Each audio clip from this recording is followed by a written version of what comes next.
Welcome back to the channel. Today I have a blade brought to you by Bear Forest Knives. Garrett over there has made some more customs as well as production line knives. You can go check out his website. But today we're going to be looking at the blade on the very bottom there. That is his custom USA made Necker.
Let's go over some product specs. Speaking of, first of all, they're going to be plus or minus 1/16 of an inch variance. That's just the nature of custom work.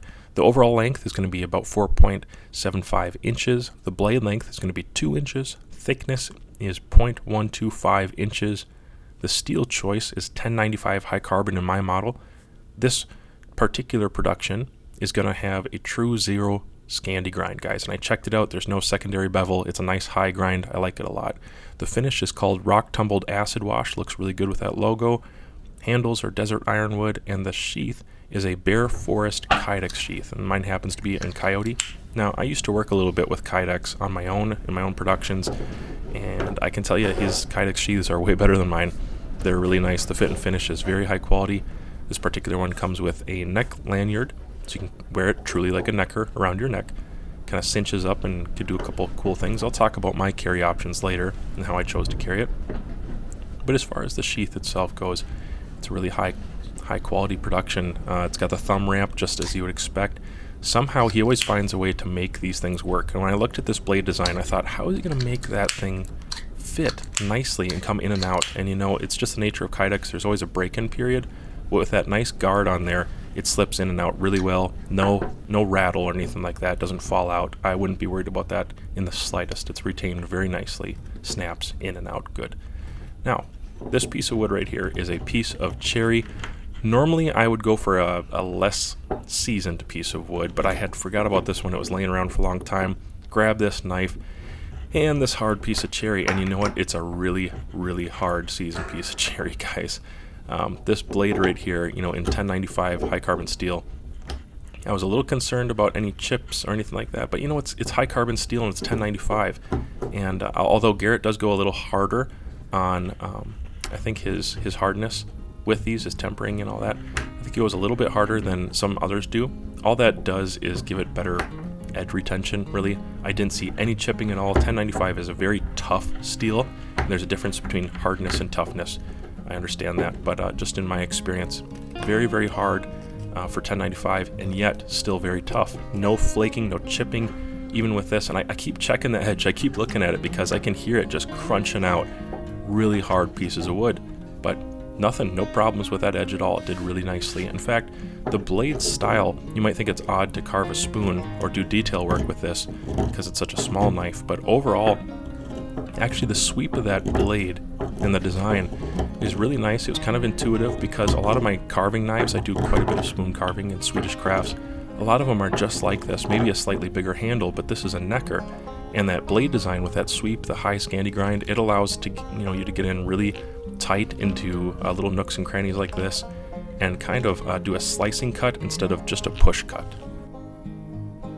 So in between taking shots at the range, it helped me get the fire started in my little shack here, kept me nice and warm. It feathers really phenomenally well. It is a true Scandi and it's a high Scandi grind. You can get real close to the wood, and it's probably a little harder on a full-size log to get feathers out of it because it would restrict your hand. But we're here with like a 1.5 inch piece of wood, easily feathers out enough to get some stuff started there. Some people make more of the straight-on perpendicular feather style, so curls go right over each other like that, and of course that's going to work just fine too. It's all going to be in the way that you use the knife, but for me, I didn't find any issue with finding the edge or the angle to do feathers and fine work, removing very thin pieces of material. Now, what I'm doing here is just proving to you that this Scandi is built for biting into wood. So I just pressed into this hard piece of wood, and I can feel it breaking so many fibers when it presses into this hard piece of wood. Now, this is another blade you'll see a review of. It's no longer in production at Bear Force Knives, but it was just a one-off for me that Garrett did. And this one, so there's the bite. It's a really thick edge behind that one, which is why he's not making that one anymore. And here's the GT EDC. So this is more of an all-purpose blade with a V grind, I think, at the very end there, and just doing a similar push, similar amounts of effort going into it. I was pretty much white knuckling it, guys, pushing into there. And again, I could just feel all the fibers breaking. This thing is so built for it. It's probably 3 times as deep as the next better one, which was the GT EDC. So it bites in really well. Still can use it for, EDC type tasks, although the GT EDC is going to do better at things like cutting cardboard, slicing through that. This has no issue with it, other than the fact that it's just a shorter blade, and so there's less slicing room for it. Not difficult at all with this. This is a little bit thicker than normal cardboard, a little bit thicker than your normal shipping boxes. It's maybe 2 times as thick. So obviously slips right through that kind of medium, not too hard at all.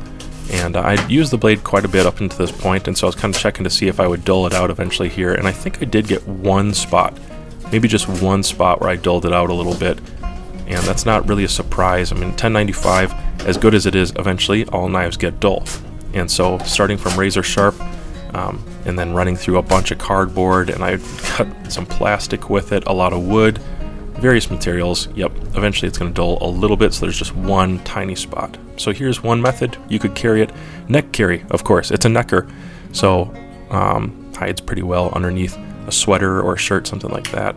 Not too intrusive, and you can ratchet it up a little bit. I prefer to carry it off of a belt loop or off my belt in a pocket like this. This is one of my favorite ways to carry a knife like that.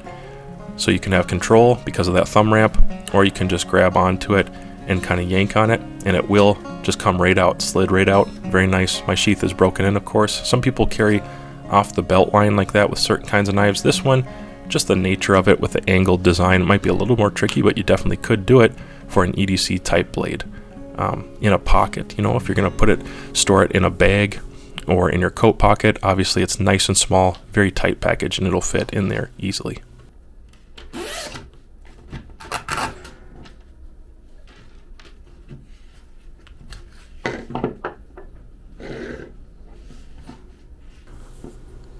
So the reason that I cut zip ties on something like that is, first of all, zip ties are really hard. They're truly hard, and that's something that tests the blade's steel and its slicing capability, its splitting capability. So I went all the way through different parts of the blade from the tip down to the other end as much as I could get in there, and it popped those in half, relatively easy after I'd already used it quite a bit. And so it's that design right there. It's almost like kind of like a chef's knife. You get kind of a roll into it, and you get lots of cutting and shearing power with that little bit taller, high Scandi grind. I like that quite a bit, and it did a really nice job of slicing through things, and you can roll into cuts Didn't try it on any food in this particular video, but that would be something I could try in the future.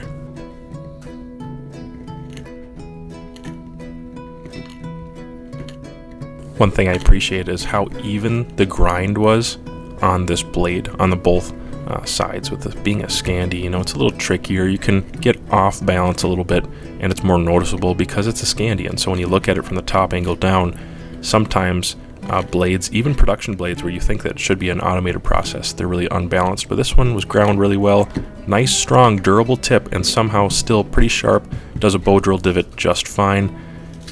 Enough strength in there. I was willing to pry into some tree bark with it, some hardened tree bark. Obviously, it's doing a good job. It's not too difficult. Plenty of handle to reach onto, plenty of blade to get in there and dig it out.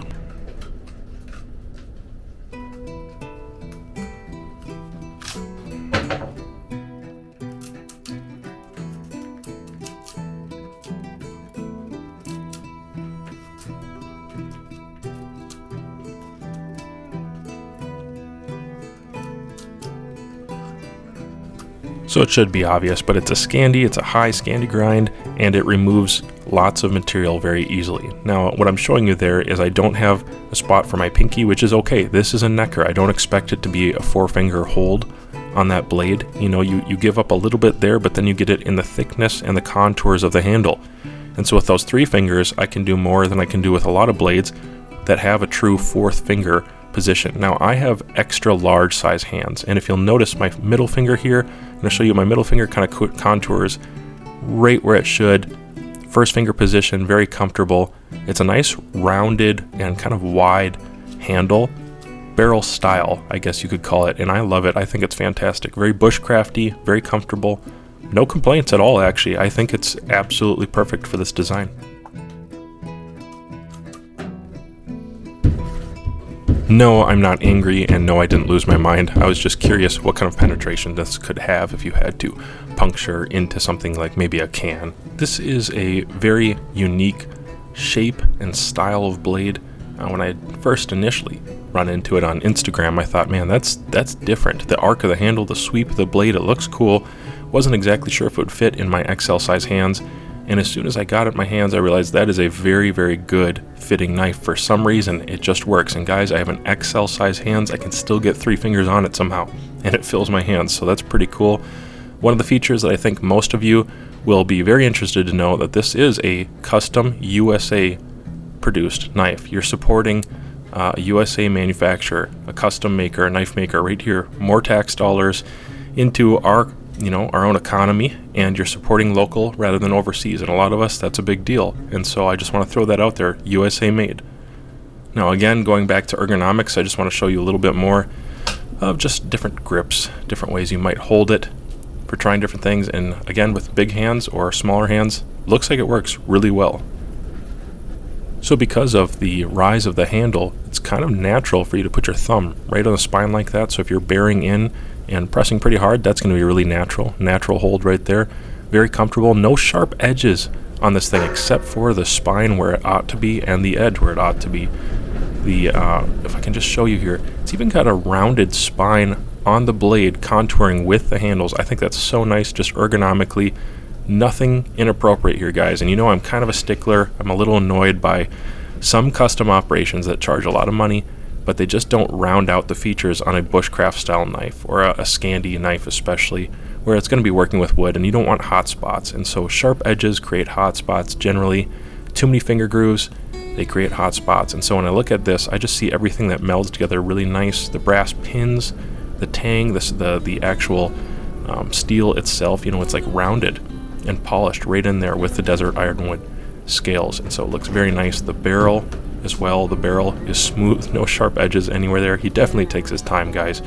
And so for an affordable custom knife, I mean, this is a great deal. Most custom knives like this, I still see them charging around $200, and I believe this one's going to be half that price when it comes to market.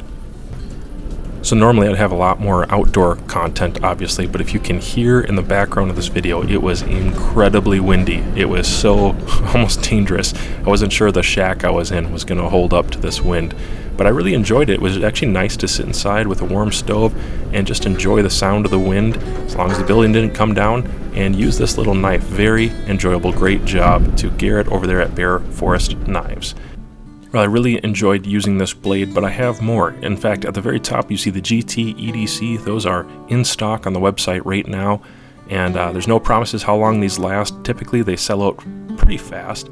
And then next, down in the middle, is the GT, and that's just a one-off. Those are no longer in production, but I plan on reviewing that as well, just to give you an idea of the fit and finish that Garrett has on his knives. Go ahead, again, check out that website, like, share, and subscribe this video. I appreciate your viewership, and let me know what you think of these blades down in the comments.